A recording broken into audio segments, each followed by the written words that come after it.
호의가 계속되면 권리인 줄 안다는 말. 뼈저리게 느껴본 적 있으신가요? 당신의 배려가 무시로 돌아오는 순간 우리는 삶의 태도를 바꿔야 합니다. 살아가다 보면 누구나 한 번쯤은 가슴 답답한 상황을 마주하게 됩니다. 나는 분명 좋은 마음으로 도왔을 뿐인데 상대방은 그것을 너무나 당연하게 여기는 순간들 말입니다. 결국 남는 것은 텅 빈 마음과 낭비된 시간뿐인 경험. 다들 있으실 겁니다. 직장에서는 내 업무도 아닌데 습관적으로 남의 일을 떠맡는 사람이 있고 친구 관계에서도 언제나 계산을 먼저 하거나 약속 장소를 남에게 맞춰주는 사람이 있습니다. 처음에는 작은 선의로 시작했습니다. 하지만 시간이 흐를수록 상대는 당신의 친절을 마치 맡겨놓은 짐을 찾듯이 요구하기 시작합니다.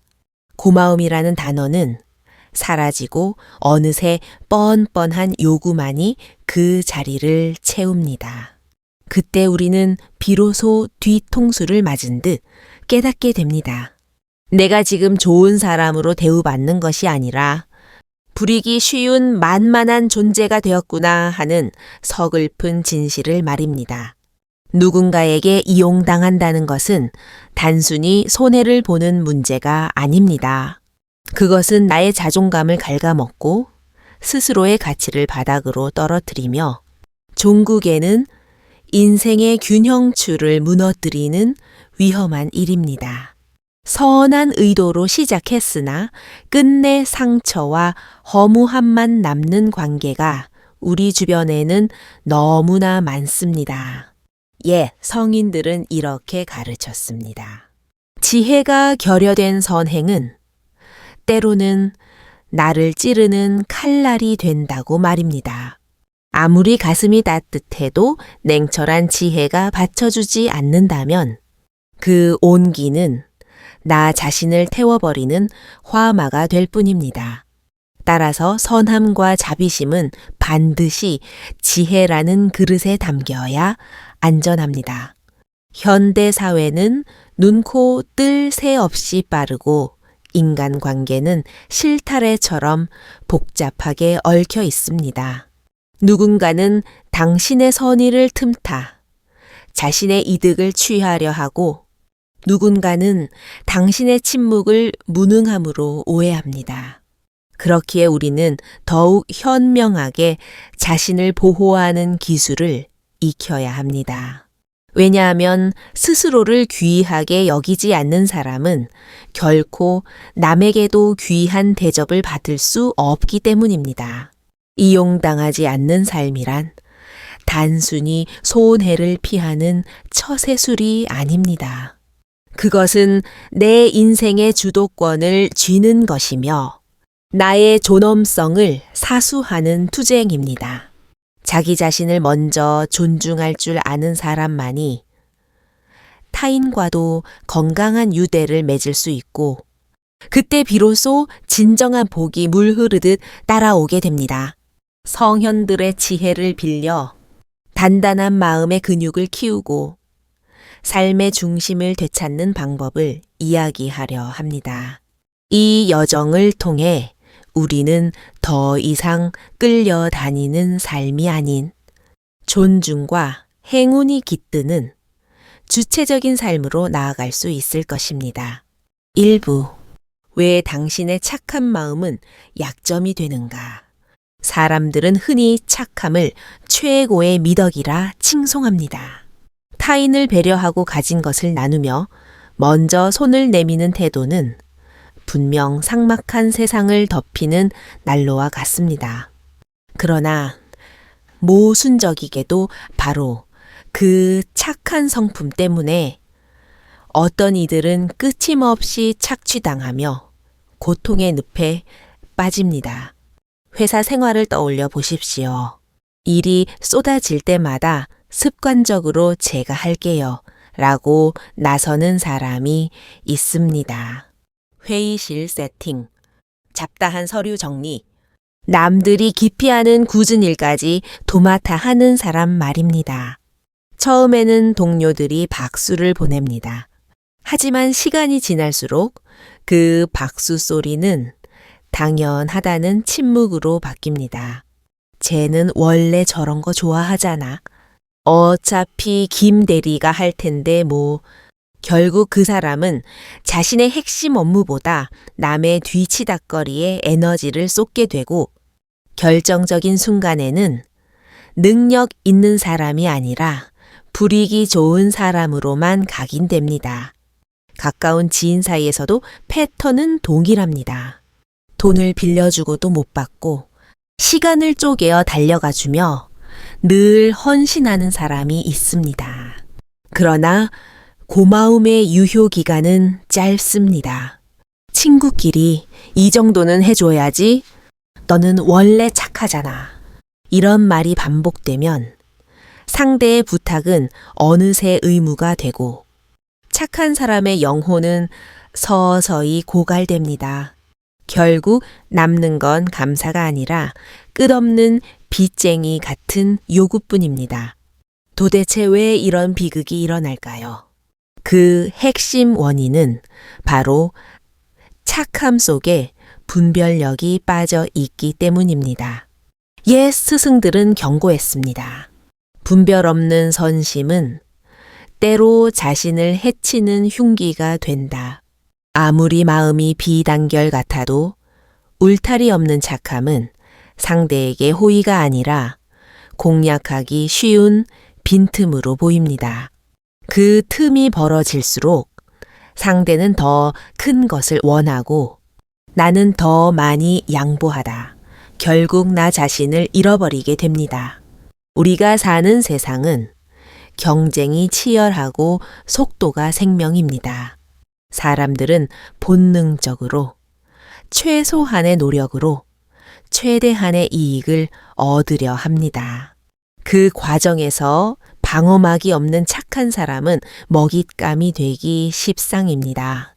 왜냐하면 거절할 줄 모르고 자신의 권리를 주장하지 않기 때문입니다.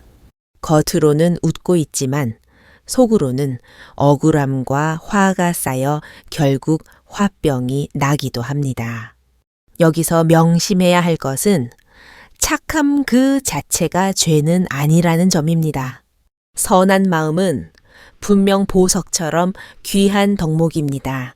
문제는 그 착함이 지혜라는 갑옷을 입지 않았을 때 오히려 치명적인 약점이 된다는 데 있습니다. 진정한 선함은 나를 지키는 단단함 위에서 피어납니다. 자신의 시간을 금처럼 여기고 자신의 감정을 존중하는 사람만이 타인에게도 진정성 있는 온기를 전할 수 있습니다.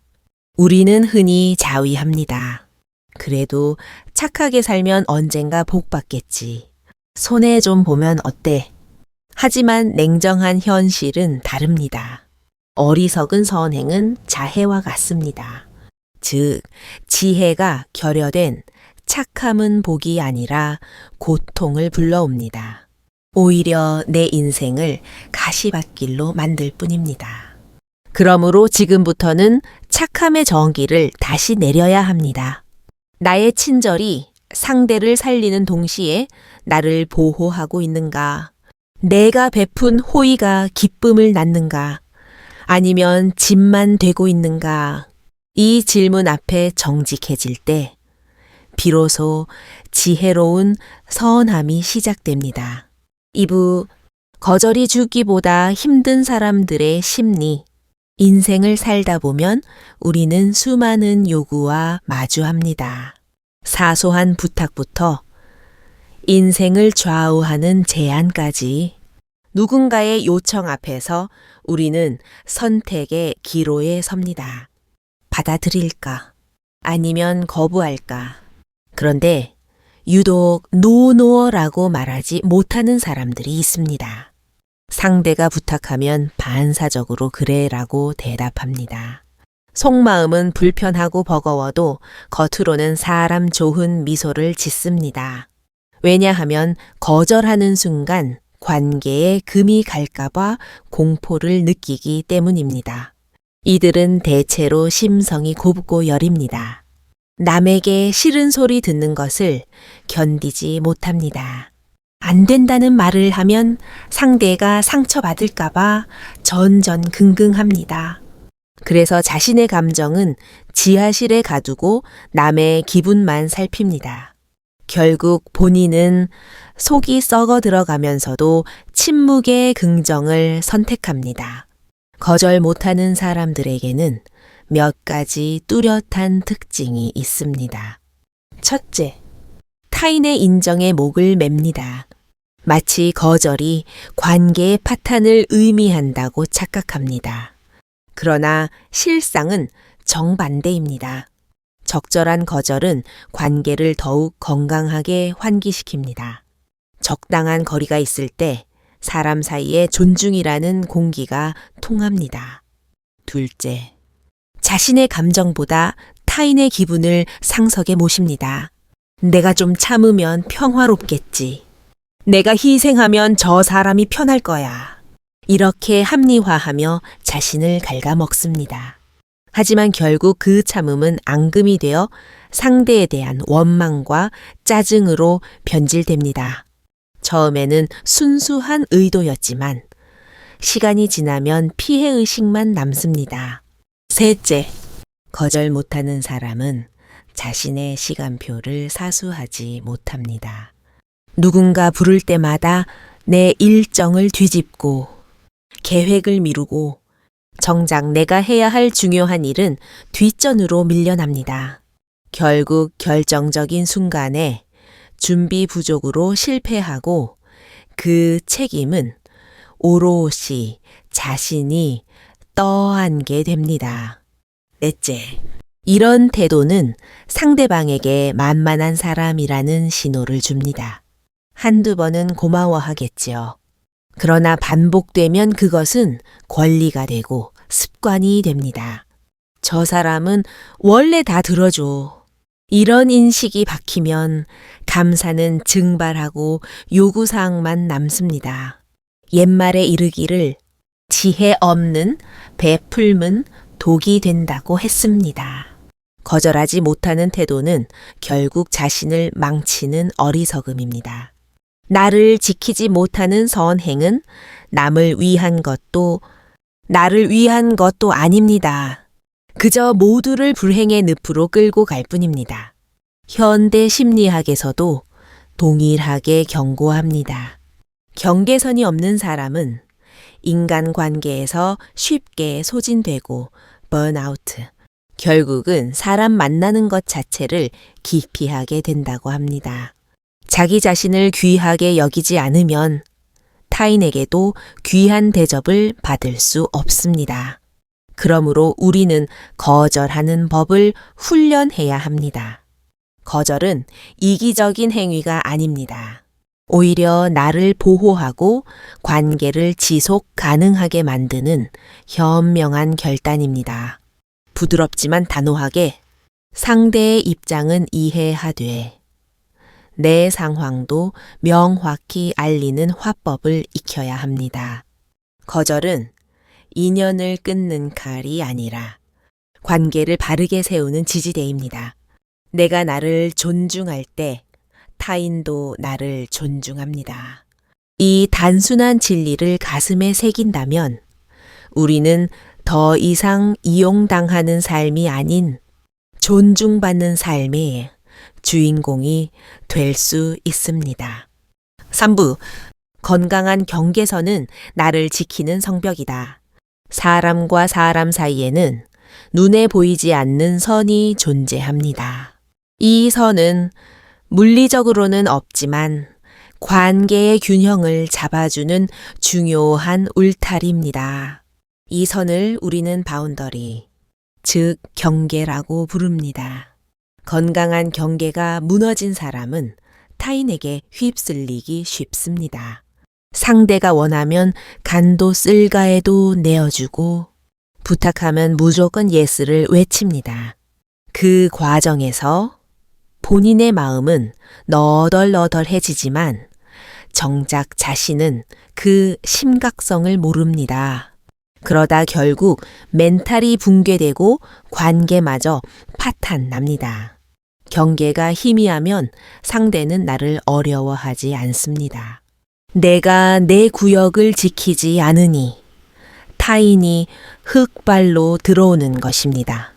반대로 내가 나를 귀하게 여기면 그 기운은 자연스럽게 상대에게 전달됩니다. 경계는 나를 위한 방패이자 동시에 관계를 건강하게 유지하는 산소 호흡기입니다. 현대 사회에서 이 경계가 무너지는 사례는 흔합니다. 직장 상사가 개인적인 심부름을 시킬 때 거절하지 못하고 늘 네 알겠습니다 하는 사람이 있습니다. 처음에는 커피 한 잔이지만 나중에는 세탁소 심부름까지 하게 됩니다. 결국 그 사람은 자기 업무도 벅찬데 남의 사생활까지 책임지게 되고 성과는커녕 스트레스만 얻게 됩니다. 가정에서도 마찬가지입니다. 가족을 위한다는 명분으로 자신의 모든 시간을 희생하는 경우가 있습니다. 물론 가족을 돌보는 건 숭고한 일이지만 나를 돌보는 시간까지 삭제해버리면 결국 탈이 납니다. 방전된 배터리로는 누구도 충전시켜 줄 수 없습니다. 지혜로운 자는 말했습니다. 자신을 사랑할 줄 아는 자만이 타인도 진정으로 사랑할 수 있다고. 경계 설정은 이기심이 아니라 지혜의 발로입니다. 내가 서 있어야 남도 부축할 수 있고 내가 단단해야 남도 기댈 수 있습니다. 건강한 경계는 꽉 막힌 벽을 쌓는 게 아닙니다. 벽은 소통을 차단하지만 경계는 질서를 만듭니다. 경계는 차갑지 않습니다. 오히려 따뜻한 존중 속에서 서로의 영역을 인정해 줍니다. 선이 분명해야 관계가 안정되고 그 토양 위에서 신뢰라는 나무가 자랍니다.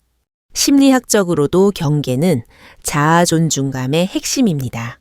경계가 뚜렷한 사람은 인간관계에서 에너지를 뺏기지 않고 롱런합니다. 반대로 경계가 흐릿한 사람은 점점 사람을 피하게 되고 고립을 자초합니다. 우리가 명심해야 할 것은 경계는 상대를 밀쳐내기 위함이 아니라는 사실입니다. 경계는 나를 보호하고 상대를 올바르게 대우하기 위한 안전장치입니다. 이 울타리가 있을 때 서로의 마음은 안심하고 쉴 수 있습니다. 오늘부터라도 작은 선을 그어 보십시오. 내키지 않는 부탁 앞에서 잠시 멈춤 버튼을 누르고 내가 감당할 수 있는 무게인지 스스로에게 질문하십시오. 그리고 무리라면 정중하게 거절하십시오. 그것이 곧 지혜이며 자신을 존중하는 첫걸음입니다. 건강한 경계는 결국 나를 지켜주고 나를 아끼는 그 마음이 돌고 돌아보기 되어 내 삶으로 귀환합니다. 4부 자비와 자기 파괴를 혼동하지 마라. 우리는 종종 자비심과 자기 희생을 동일시하는 오류를 범합니다. 남을 돕는 것이 곧 나를 갈아 넣는 것이라고 믿는 경우가 많습니다. 특히 부모, 배우자, 직장인으로서의 책임감 때문에 내가 좀 더 참으면 해결되겠지 하는 마음으로 자신을 소모합니다. 그러나 진정한 지혜는 결코 자기 파괴를 요구하지 않습니다. 자비는 남을 돕도해 나 자신도 함께 돌보는 균형 잡힌 마음입니다. 내가 무너진 상태에서는 결코 남을 온전히 구원할 수 없다는 사실을 우리는 자주 망각합니다. 가정을 예로 들어봅시다. 부모는 자녀를 위해 밤낮 없이 헌신하고 자신의 인생을 모두 포기합니다. 그러나 어느 순간부터 육체와 정신이 고갈되고 그 피로감은 오히려 가족에게 짜증과 신경질로 표출됩니다. 자식을 위한다고 시작한 희생이 결국은 가족 전체를 살얼음판으로 만듭니다. 직장에서도 비슷한 일이 벌어집니다. 동료를 돕기 위해 야근을 밥 먹듯 하고 과도한 업무를 떠안습니다. 하지만 그 희생이 누적되면 정작 본인의 성과는 인정받지 못하고 원래 일 많이 하는 사람이라는 꼬리표만 붙습니다. 결국 마음은 황폐해지고 관계는 뒤틀립니다. 예, 성현은 말했습니다. 자신을 귀하게 여기지 못하는 자는 남도 귀하게 여길 수 없다. 이 말은 자비가 곧 지혜와 연결되어야 함을 시사합니다. 내가 부서진 채로 남을 업고 갈 수는 없습니다. 진정한 자비는 나를 존중하면서 넘치는 에너지로 남을 돕는 것입니다. 자기 희생과 자비는 겉보기에 비슷해 보이지만 그 뿌리는 천양지차입니다. 자기 희생은 억지로 자신을 누르고 포기하는 고통입니다. 그래서 마음 깊은 곳에는 보상 심리와 억울함이 찌꺼기처럼 남습니다. 반대로 자비는 스스로 선택한 기쁨에서 우러나옵니다. 나를 지키면서 내어주는 것이기에 그 안에는 후회나 원망이 자리할 틈이 없습니다. 현대사회는 자기 희생을 아름다운 미덕으로 포장하곤 합니다. 가족을 위해 헌신하라. 회사를 위해 뼈를 묻어라. 이런 말이 당연한 가치처럼 들리지만 실제로는 수많은 사람들을 번아웃으로 몰아넣고 있습니다. 이때 우리는 냉철한 지혜를 떠올려야 합니다. 자비는 결코 나를 버리는 행위가 아닙니다. 자비는 나를 지켜내는 힘 위에서만 꽃필 수 있습니다. 내가 불행한데 남을 행복하게 해줄 수는 없습니다. 내 곳간이 비었는데 남에게 쌀을 퍼줄 수는 없습니다. 그러므로 자비는 나를 돌보는 데서 출발해야 합니다. 요즘 유행하는 셀프 케어라는 말은 불교적 자비와도 일맥상통합니다. 내 마음을 살피고 내 몸을 건사하는 것. 그것이 바로 남을 돕기 위한 준비 운동입니다. 내가 평안해야 가족도 안심하고 내가 존중받아야 관계도 건강해집니다. 그러므로 기억하십시오. 자비와 자기 학대는 다릅니다. 내가 나를 존중하지 못한다면 그 어떤 선행도 결국은 모래성처럼 무너집니다. 진정한 자비는 나와 남이 함께 상생하는 길이며 그 길 위에서 비로소 복은 저절로 따라옵니다. 단호한 거절이 오히려 신뢰를 만든다. 많은 사람들이 거절을 두려워합니다. 거절하면 관계가 끊어지고 상대가 나를 미워할 것이라는 공포 때문입니다. 그래서 속은 부글부글 끓어도 겉으로는 억지 미소를 지으며 네, 알겠습니다 라고 말합니다.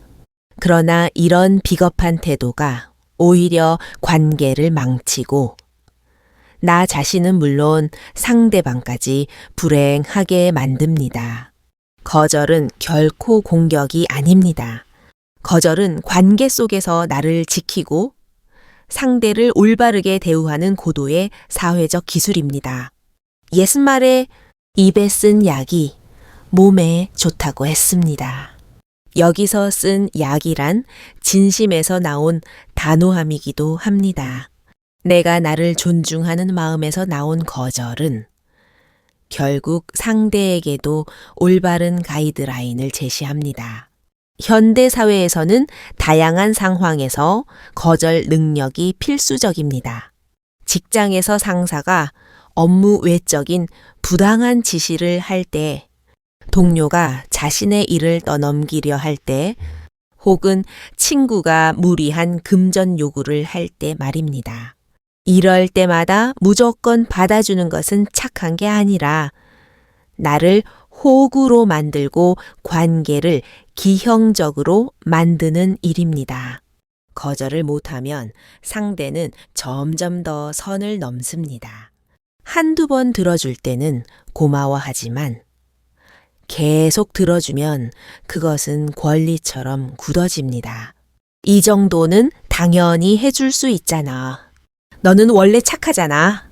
이렇게 되면 고마움은 증발하고 남는 건 뻔뻔한 뿐입니다.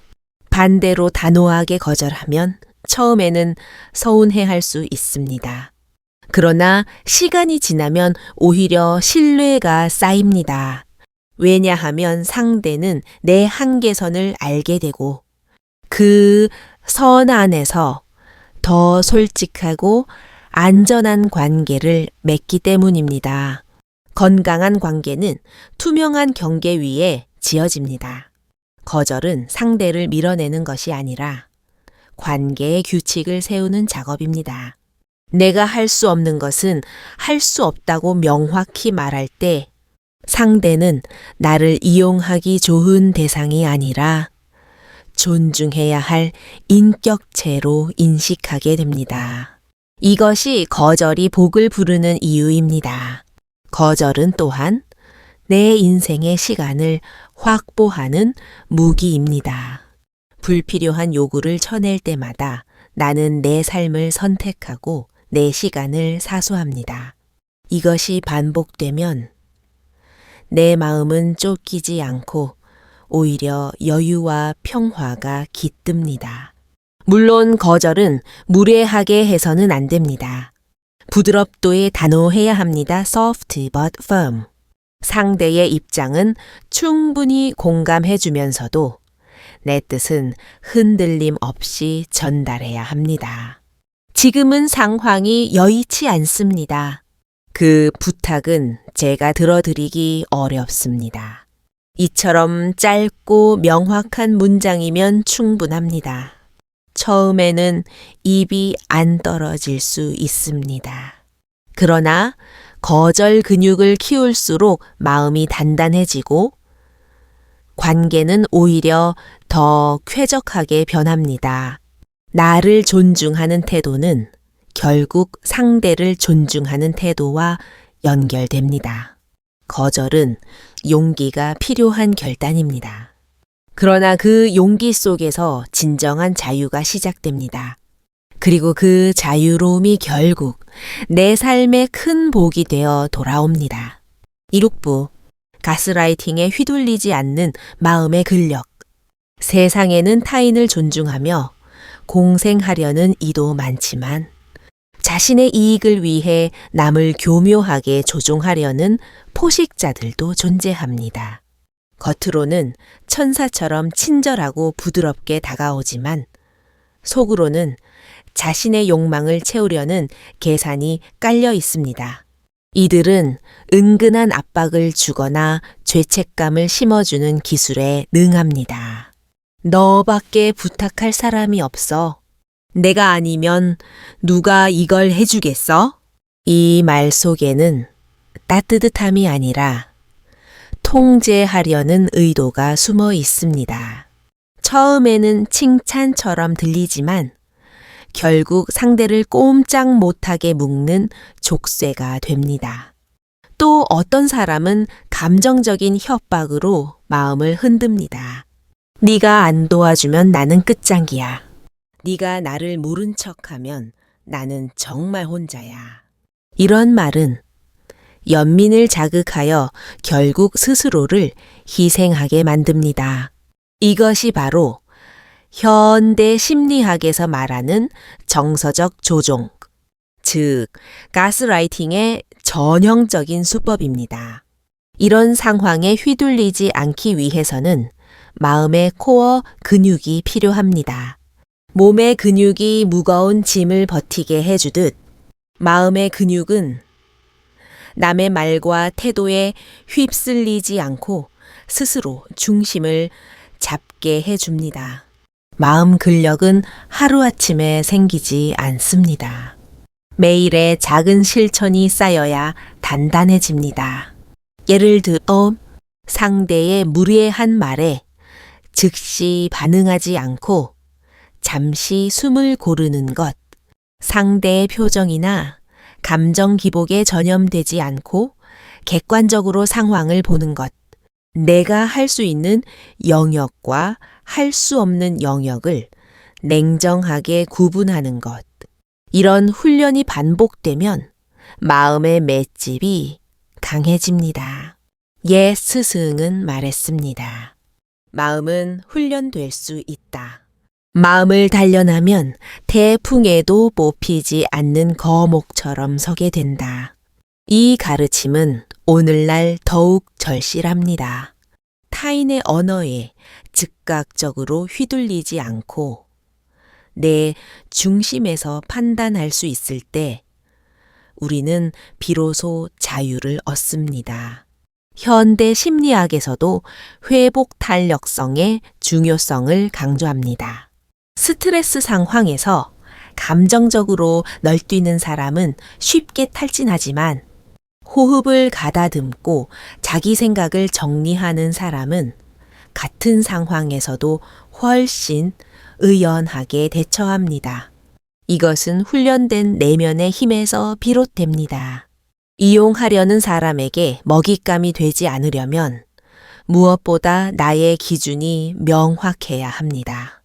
내가 어디까지 허용할 수 있고 어디부터는 절대 넘지 못하는 선인지 스스로 인지하고 있어야 합니다. 이 기준석이 단단히 박혀 있을 때 상대가 어떤 감언이설로 흔들어도 넘어가지 않습니다. 또한 침묵의 위력을 기억해야 합니다. 때로는 대꾸하지 않는 것이 가장 강력한 방어가 됩니다. 상대가 조종하려 해도 내가 반응을 보이지 않으면 그 시도는 허공을 가르고 힘을 잃습니다. 침묵은 약해서가 아니라 스스로를 지키는 고도의 전략입니다. 마음 근력이 강해질수록 우리는 더 이상 만만한 호구가 되지 않습니다.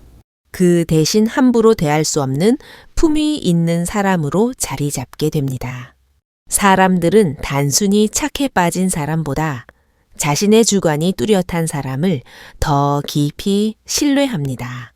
그러므로 매일 마음을 챙기는 훈련을 게을리하지 마십시오.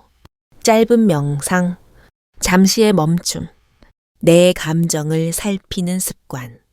이것들이 쌓여서 마음의 갑옷이 되고 그 갑옷이 결국 험한 세상에서 나를 지켜주는 수호신이 됩니다. 7부 호구 탈출 후 찾아오는 삶의 축복. 사람들은 흔히 착각합니다. 착하면 손해보고 독하면 미움받는다고 말입니다. 그러나 진실은 그 반대에 가깝습니다.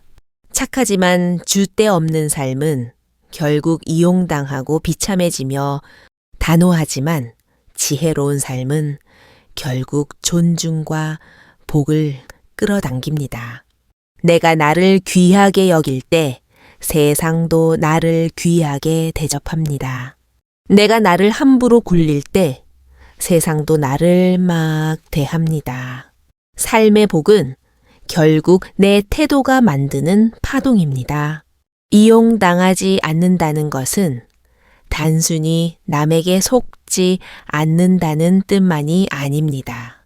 그것은 곧 내 삶의 주인이 되어 운전대를 잡는다는 의미입니다.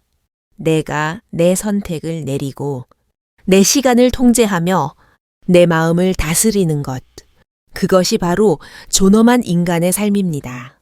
이런 태도를 가진 사람에게는 자연스럽게 좋은 운이 따라옵니다. 왜냐하면 그 사람 곁에는 껍데기 같은 관계는 떨어져 나가고 알맹이 같은 진실한 인연만 남기 때문입니다. 이용하려는 하이에나들은 떠나가고 존중할 줄 아는 품격 있는 사람들이 다가옵니다. 겉으로는 아는 사람이 줄어든 것 같아도 실제로는 더 깊고 영양가 있는 인연이 자리를 잡습니다. 부처님은 말씀하셨습니다. 자기 자신을 등불로 삼으라. 스스로를 지켜낼 때 어둠 속에서도 길을 잃지 않는다.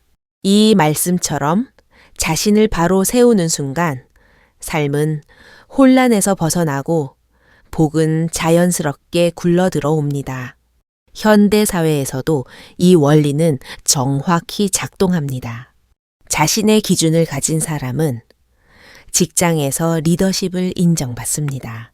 친구들 사이에서도 무게감 있는 조언자가 됩니다. 가정 안에서도 존중받으며 관계는 더욱 평화로워집니다. 결국 자신을 지키는 태도가 복을 불러오는 자석이 되는 것입니다. 이제 우리는 결단해야 합니다. 계속 착한 척하며 속이 문드러지는 삶을 살 것인가?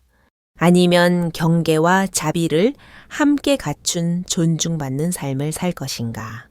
후자를 선택할 때 우리 삶의 풍경은 완전히 달라집니다. 마음은 호수처럼 평안해지고 관계는 맑은 물처럼 깨끗해지고 삶은 새처럼 자유로워집니다. 복은 결코 멀리 있지 않습니다. 지혜로운 선택, 단호하지만 따뜻한 마음, 이 세 가지가 조화를 이룰 때 복은 이미 내 곁에 와 있습니다. 그러므로 명심하십시오. 남에게 이용당하지 않는 삶은 결코 냉정한 삶이 아닙니다. 그것은 오히려 가장 지혜롭고 뜨거운 삶입니다. 내가 나를 존중할 때 우주도 나를 존중하고 그 존중 속에서 복은 본물 터지듯 흘러 들어옵니다.